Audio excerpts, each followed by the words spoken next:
Comment étudier les prophéties bibliques?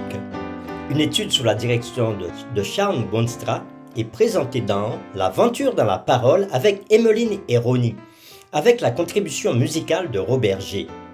Nous sommes enchantés de vous souhaiter la bienvenue en vous accueillant sur votre chaîne pour les réflexions de cette semaine.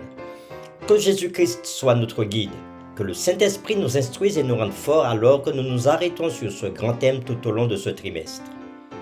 Aujourd'hui commence la série numéro 2 qui va du samedi 5 au vendredi 11 avril et qui a pour titre « Les fondements de la Genèse ».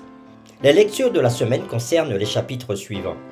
Ésaïe 40 versets 7 et 8, Genèse 22 versets 1 à 13, Jean 3 verset 16, Apocalypse 5 versets 5 à 10, 1 Corinthiens 15 versets 15 à 19 et Apocalypse 12 versets 1 à 9.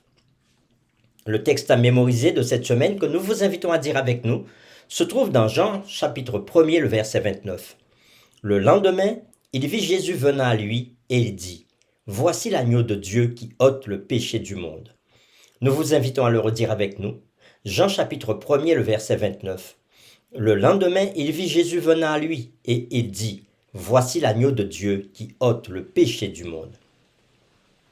L'un des principaux problèmes des interprétations modernes de la prophétie biblique, notamment dans l'Apocalypse, est qu'elles ne reconnaissent pas les racines anciennes de ce livre. L'auteur présume une connaissance de l'Ancien Testament et utilise des concepts bien connus de son auditoire. Bien que la recherche des passages similaires dans l'ensemble de la Bible puisse être utile pour comprendre l'Apocalypse, certains textes fondamentaux permettent de mieux saisir le contenu de ce livre. Cela est particulièrement vrai pour la Genèse, qui retrace le chemin par lequel notre monde a sombré dans le chaos du péché. Presque tous les concepts clés mentionnés dans l'Apocalypse apparaissent sous une forme ou une autre dans les premiers chapitres de la Bible. Cette semaine, nous allons étudier quelques grands concepts au cœur de l'Apocalypse. Ces concepts sont très nombreux, donc nous en choisirons quelques-uns pour illustrer l'important point selon lequel comprendre les fondations anciennes derrière l'Apocalypse nous permet de discerner d'innombrables nuances dans le texte, chacune pouvant offrir des leçons importantes sur la nature de l'humanité, de Dieu et du conflit qui se déroule dans notre univers et donc dans nos vies également. Dans la série de cette semaine, nous découvrirons les différents thèmes du plan du salut de Dieu tel qu'il émerge de l'histoire dramatique de l'Akéda, le ligotage d'Isaac. Le premier thème est l'amour, duquel découlent toutes les autres actions de Dieu. Dans cette histoire, le mot hébreu Ahab, donc amour, est utilisé pour la première fois dans la Bible, spécifiquement dans le discours de Dieu faisant référence à l'amour d'un père, dans Genèse chapitre 2 verset 22. Le deuxième thème de l'Akéda est l'expression de l'amour de Dieu à travers le sacrifice de son fils, préfiguré par Isaac dans son identification avec l'agneau dans Genèse chapitre 22, versets 7 à 10.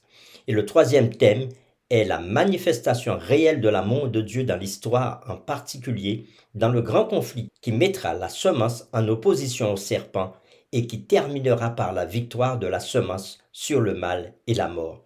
Cet événement est annoncé par l'apparition inattendue du bélier dans Genèse chapitre 22 verset 13 qui préfigure l'événement eschatologique du jour des expiations. Les questions auxquelles nous nous attacherons de répondre tout au long de cette semaine sont les suivantes. Quelle relation y a-t-il entre la Genèse et la prophétie? En quoi le sacrifice d'Isaac est un fait tournant de la Bible? Et c'est avec les séquences suivantes que nous le ferons. Le dimanche 5 avril, le principe de la première mention.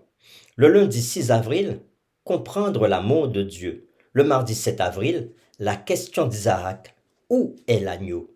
Le mercredi 8 avril, faire face à la mort. Le jeudi 9 avril, le serpent. Et le vendredi 11 avril, nous ferons le résumé et nous poursuivons avec les réflexions avancées. Cette semaine, nous approfondirons toutes ces séquences. Que Dieu nous éclaire alors que nous partagerons l'étude de cette nouvelle semaine. Que cette étude renforce notre amour pour Dieu et pour son Fils Jésus-Christ. Nous vous invitons à prier avec nous. Seigneur, nous sommes heureux de pouvoir étudier ta parole ensemble. Et alors qu'une nouvelle semaine d'études commence, Nous prions pour que tu nous accordes l'aide du Saint-Esprit, pour bien comprendre comment tu nous aimes tant que tu as donné ton Fils en sacrifice pour nous. Et tout cela avait déjà été annoncé depuis le livre de la Genèse. Alors, aide-nous à bien comprendre tous ces enseignements que tu as pour nous. Nous t'avons prié au nom de Jésus. Amen.